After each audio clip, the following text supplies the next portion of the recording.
Warcraft, War of the Ancients, Book 1, The Well of Eternity. Written by Richard A. Knack. Narrated by J. Linder. Chapter 1.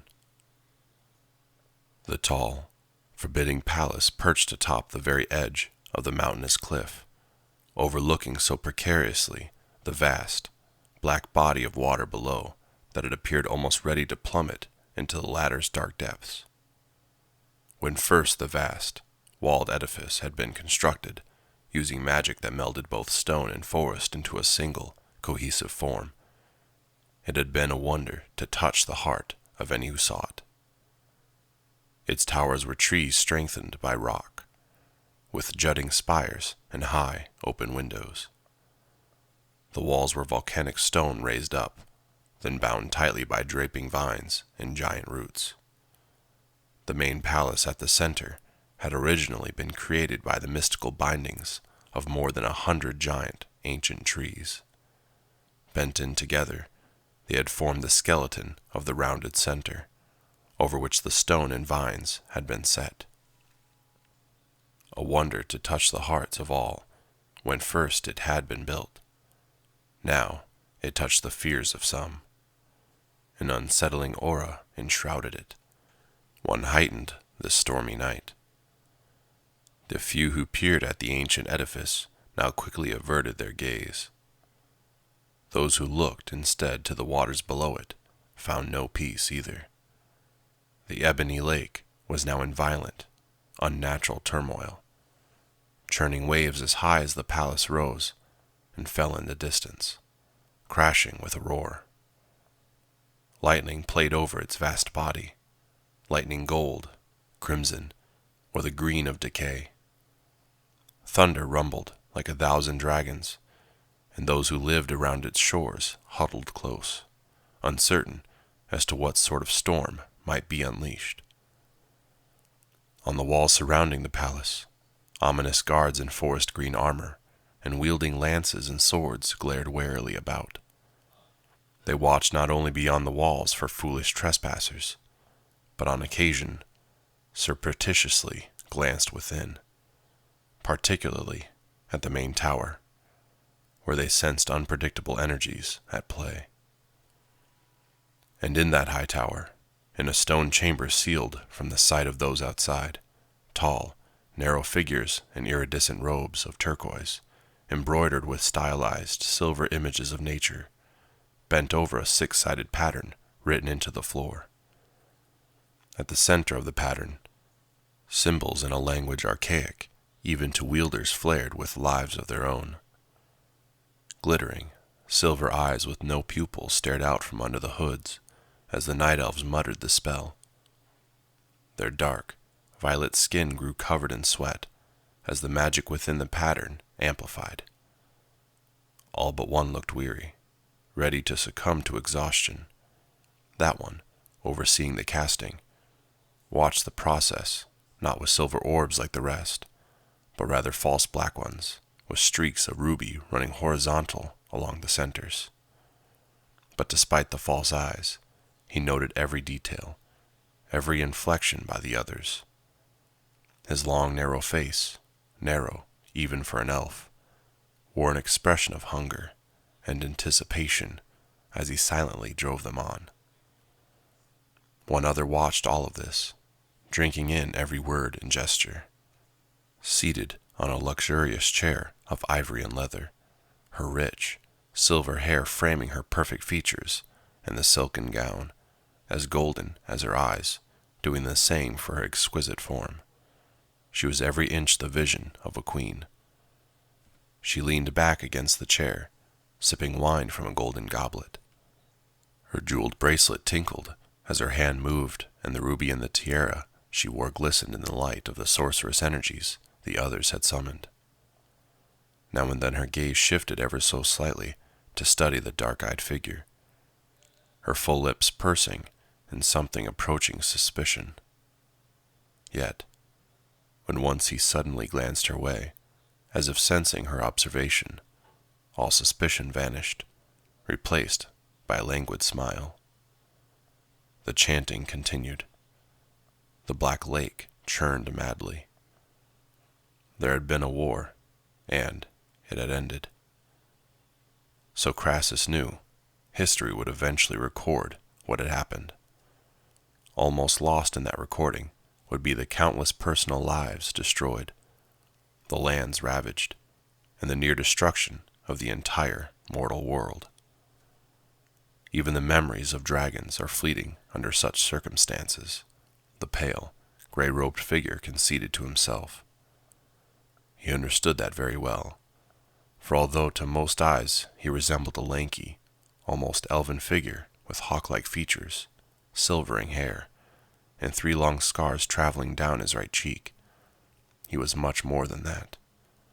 To most, he was known as a wizard, but to a select few, he was called Coriolstrass, a name only a dragon would wear. Crassus had been born a dragon, a majestic red one, the youngest of the great Alexstrasza's consorts. She, the aspect of life, was his dearest companion. Yet once again he dragged himself away from her to study the plights and futures of the short-lived races. In the hidden, rock-hewn abode he had chosen for his new sanctum, Crassus looked over the world of Azeroth. The gleaming emerald crystal enabled him to see whatever land, whatever individual he desired. And everywhere that the Dragon Mage looked, he saw devastation. It seemed as if it had only been a few years ago when the grotesque, green-skinned behemoths called Orcs, who had invaded the world from beyond, were defeated. With their remaining numbers kept in encampments, Crassus had believed the world ready for peace. Yet, that peace had been short-lived. The Alliance, the human-led coalition that had been the forefront of the resistance, had immediately begun to crumble, its members vying for power over one another. Part of that had been the fault of the dragons, or the one dragon, Deathwing, but much had simply been the greed and desire of humans, dwarves, and elves. Yet, even that would have passed with little concern, if not for the coming of the Burning Legion. Today, Crassus surveyed distant Kalimdor, located on the far side of the sea. Even now, areas of it resembled a land after a terrible volcanic eruption. No life, no semblance of civilization remained in those areas. It had not been any natural force, however, that had rent the land so. The Burning Legion had left nothing in its wake but death. The fiery demons had come from a place beyond reality. Magic was what they sought. Magic they devoured. Attacking in conjunction with their monstrous pawns, the undead scourge they had thought to lay waste to the world. Yet, they had not counted on the most unlikely alliance of all. The Orcs, once also their puppets, had turned on them.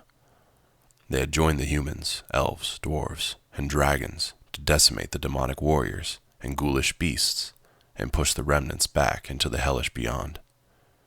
Thousands had perished, but the alternative. The Dragon Mage snorted. In truth, there had been no alternative.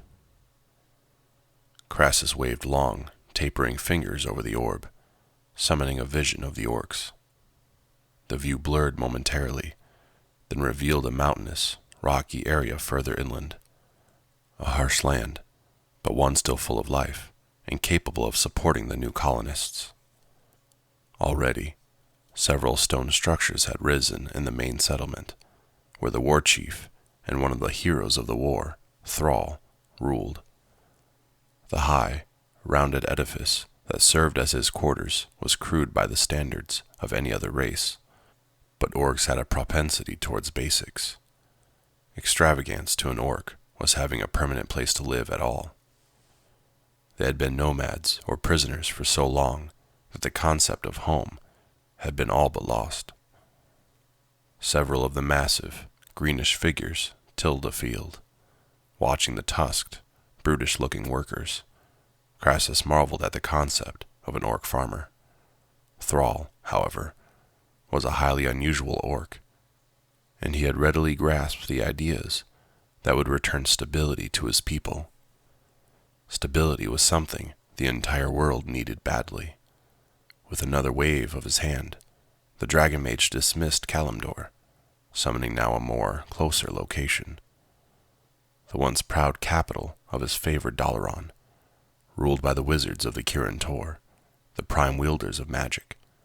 It had been the forefront of the Alliance battle against the Burning Legion in Lordaeron, and one of the first and most prized targets of the demons in turn. Dalaran lay half in ruins. The once proud spires had been all but shattered. The great libraries burned. Countless generations of knowledge had been lost, and with them countless lives. Even the council had suffered badly. Several of those Crassus had counted as friends, or at least respected colleagues, had been slain. The leadership was in disarray, and he knew that he would have to step in to lend a hand. Dalaran needed to speak with one voice, if only to keep what remained of the splintered alliance intact. Yet, despite the turmoil and tribulation still ahead, the dragon did have hope. The problems of the world were surmountable ones. No more fear of orcs, no more fear of demons. Azeroth would struggle, but in the end, Crassus not only thought it would survive, he fully believed it would thrive. He dismissed the emerald crystal and rose. The Dragon Queen, his beloved Alexstrasza, would be awaiting him. He suspected his desire to return to help the mortal world, and, of all dragons, she most understood. He would transform to his true self, bid her farewell for a time, and depart before regrets held him back. His sanctum he had chosen not only for its seclusion, but also for its massiveness. Stepping from the smaller chamber, Crassus entered a toothy cavern whose heights readily matched the now lost towers of Dalaran. An army could have bivouacked in the cavern and not filled it. Just the right size for a dragon. Crassus stretched his arms. As he did, his tapering fingers lengthened further, becoming taloned. His back arched, and from near the shoulders erupted twin growths that quickly transformed into fledgling wings. His long features stretched, turning reptilian. Throughout these lesser changes, Crassus's form expanded. He became 4, 5, even 10 times the size of a man, and continued to grow. Any semblance to a human or elf quickly faded. From wizard, Crassus became Corielstrass, dragon. But, in the very midst of the transformation, a desperate voice suddenly filled his head. Corielstrass. He faltered, all but reverting to his wizardly form. Crassus blinked, then stared around the huge chamber, as if seeking the source of the cry there. Nothing. The Dragon Mage waited and waited, but the call did not repeat. Shrugging it off as his own uncertainties, he commenced again with the transformation, and again the desperate voice called Corielstrass. This time, he recognized it. Immediately, he responded in kind. "I hear you. What is it you need of me?" There was no response, but Crassus sensed the desperation remaining. Focusing, he tried to reach out, establish a link with the one who so badly needed his aid, the one who should have needed no aid from any creature. "I am here," the Dragon Mage demanded. "Sense me. Give me some indication of what is wrong." He felt the barest touch in return, a faint hinting of some distress. Crassus concentrated every iota of his thoughts into the meager link, hoping. The overpowering presence of a dragon whose magic dwarfed his own 1,000-fold sent Crassus staggering. A sensation of centuries, of great age engulfed him. Crassus felt as if time itself now surrounded him in all its terrible majesty. not time, not quite, but he who was the aspect of time, the dragon of ages, Nozdormu.